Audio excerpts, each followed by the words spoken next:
It is a dangerous thing, picking up a book. You turn the first page, and if you are not careful, there is no knowing where you might be swept off to. For although you may only have been looking for a pleasant way to pass an idle hour, the truth is that every time you open a book, you are placing yourself at the mercy of the narrative. For as children, our lives were shaped by the stories that were read to us, or by the novels that we stayed up late reading with a flashlight under the covers. What fantastic inspirations might you find within the pages?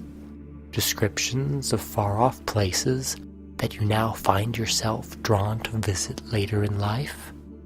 Or fanciful characters whose exploits inspired you to pursue the occupation that you now enjoy? Have you ever stopped to comprehend the profound influence that stories have over not just our lives, but the very course of history? Such is the majesty and the power of words. Greetings, good storytellers. I am the Artful Narrator, and it is my privilege to welcome you to learning the tropes of writing. Now, being a writer is a many-faceted thing, sometimes full of the thrill of that moment when all our plots fall perfectly into place, and other times mired in frustration as the right words elude us. Sometimes we ride high on the ecstasy of our own inspirations, and other times we briefly despair of the folly of it all. Of what merit are such starry-eyed dreamers as we, in a world so in need of succor? Despite all our efforts, are we merely tilting at windmills, turned into giants by our fertile imaginations? Canst thou not see? What? A monstrous giant of infamous repute, whom I intend to encounter. It's a windmill. A giant. A windmill! A giant! Well, as the bard said, life's but a walking shadow, a poor player that struts and frets his hour upon the stage, and then is heard no more. And yet, if our performance upon said metaphoric stage is a pleasing thing for others to behold, then perhaps it is not just sound and fury, signifying nothing. Maybe it is a worthwhile endeavor after all, for the world needs flights of fancy, in good times and bad. Why, for proof of this, we need look no further than the Fred Astaire and Ginger Rogers movies of the 1930s. There, in the depths of the Great Depression, people flocked to movie musicals such as Top Hat, Swing Time, and The Gay Divorcee, finding welcome escapism in the lavish spectacles starring that dancing duo. For indeed, such is the merit of entertainment. It bolsters our spirits and lightens our hearts, that we might continue to chase the promise of a brighter tomorrow.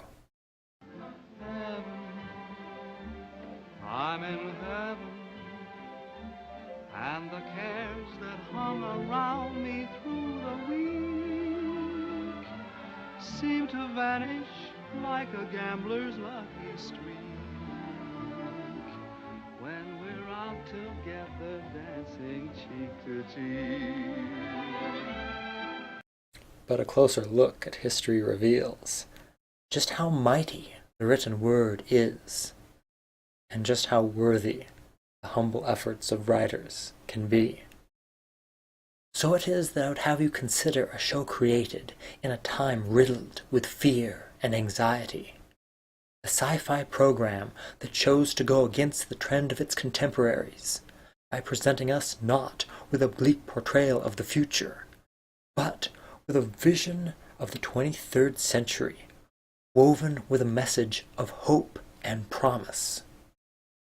Yes, Gene Roddenberry's Star Trek gave us the promise of a bright future, where technology and the nobility of the human spirit bring an end to wars, hunger, and poverty. And where a diverse bridge crew stand together as equals, no matter their race, gender, or skin color. And at every turn, Star Trek had to fight for that vision of the future. For when first casting Nichelle Nichols as Uhura, the studio was against the decision. And when they saw not only that I was the new communications officer, but this part was much larger than yes sir, no sir, they said it can't happen. And Gene said, she stays or I go. He fought for it, he battled bitterly for it, and he won out in the end. So it is that while we can surely look at cell phones, tablets, and other technologies as a legacy of Star Trek, I have always believed that Star Trek's greatest legacy was its message of hope and unity in a time of great turmoil. For, as Gene himself said, the Starship Enterprise was a metaphor for Starship Earth, because we are all humans together. He understood human behavior, and really all he wanted to do was, give a little humanity back to man and woo man. And so he created a show where people were equal and still had their foibles, and they weren't perfect, but they were trying, and I always thought that was a great, wonderful thing, and he tried to break down a lot of barriers. But next, if you find sci-fi too fanciful, then I would present you with the singular case of the world's first consulting detective, Mr. Sherlock Holmes of Baker Street. Now, in the modern age, we see his novels as naught but grand mysteries, finding nothing strange in the similarities that Sherlock's methods share with modern investigative technique. Doubtless, Sir Arthur Conan Doyle merely did an excellent job of researching police procedure, or so one might think. However, the truth is that in 1887, when Sherlock Holmes was first written, there was, purportedly, little, if any, method of investigating.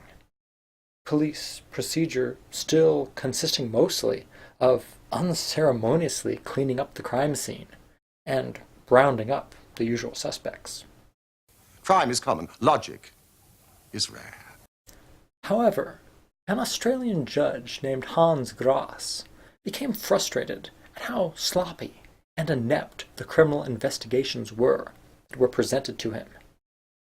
And so it was that, being a lover of Holmes' mysteries, he took it upon himself to write a manual for criminal investigators. Published in 1893, this work took inspiration from Holmes' curious techniques.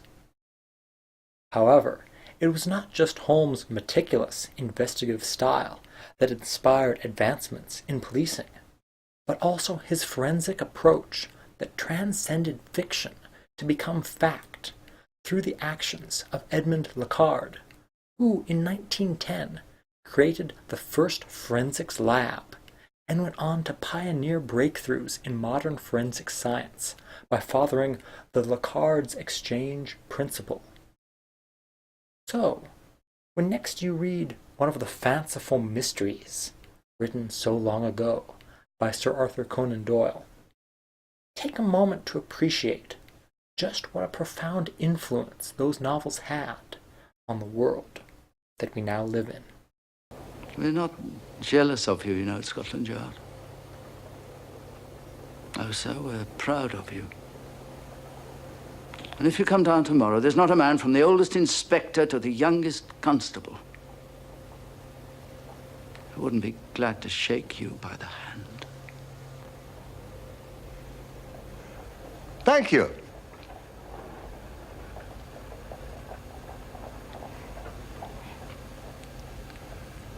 Thank you.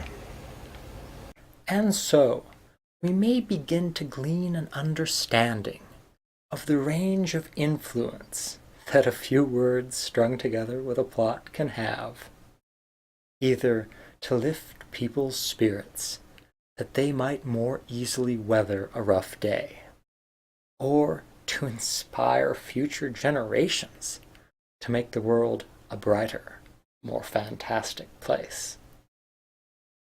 And with this knowledge, mayhaps we dreamers can find it in our hearts to keep dreaming, because this is our legacy, our capacity to dream and have the audacity to strive to one day make those dreams manifest, whether they be our own imaginings or the as yet unrealized dreams of our heroes.